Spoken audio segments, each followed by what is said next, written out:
And today I want to close it, and we're going to be reading from the book of Exodus chapter 1 verse 1, from verse 6 actually, all the way to verse 13. Then a new king, to whom Joseph meant nothing, came to power in Egypt. That's verse 8. Now Joseph and all his brothers and all the generation died, but the Israelites were exceedingly fruitful. They multiplied greatly, increased in numbers, and became so numerous that the land was filled with them.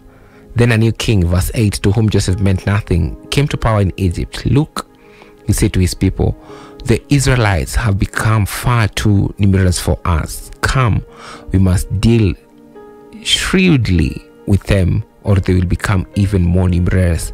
And if war breaks out, we'll join our enemies, fight against us, and leave the country. So they put slave masters over them to oppress them with forced labor, and they built Pithom and Ramesses as store cities for Pharaoh. But the more they were oppressed, the more they multiplied and spread. So the Egyptians came to dread the Israelites and worked them ruthlessly. They made their lives bitter with harsh labor in brick and mortar, with all kinds of work in the fields. In all their harsh labor, the Egyptians worked them ruthlessly. It's a story about the Egyptians, like after Joseph died and everything, and now how they're being humiliated and be treated bad by the Egyptians. But I love how verse 12 says, but the more they were oppressed, they were multiplied and spread. Something which didn't sit so well even with the king, because actually before them being oppressed even the more, the king is the one who gave the directive that these people know that with the venye wanakuja manze, wanakuja tuna gengine mbaya, like tunafanyisha kazi yote na bado it's not like wanakuwa weird out. We see them multiplying day in day out. And this evening I come with this message of, even in your oppression, God can still be glorified. Just like the Israelites, the fact they were being enslaved in Egypt, it did not hinder them from multiplying and becoming more and numerous. Even you, even at that point of you feel like you've been oppressed at your place of work, God can use that for his glory. The Lord can glorify himself through that thing, that you feel like you're being oppressed, and it's true, you're being oppressed, but this other one, you're very fruitful in your work. The bosses, maybe it's your colleagues who are making you feel like, ay manze, huyu tunataki hapa, so they look for ways to just make you feel down. But no, the Lord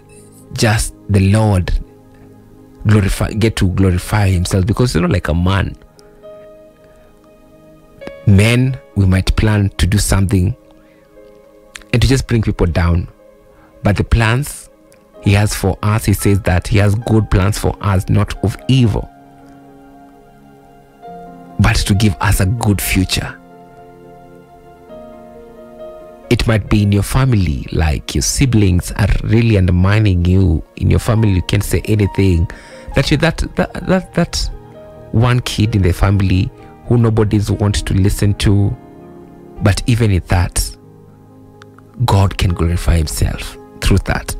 Just trust and believe in God, and he shall do wonders with your life. Just make it known to him in prayer and supplication and petition,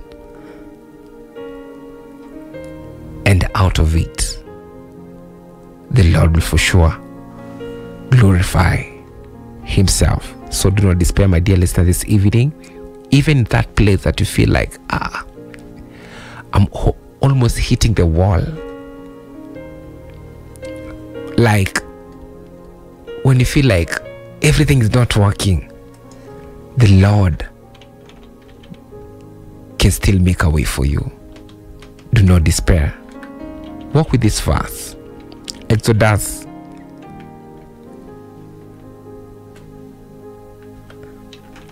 chapter 1 and verse 12. Okay?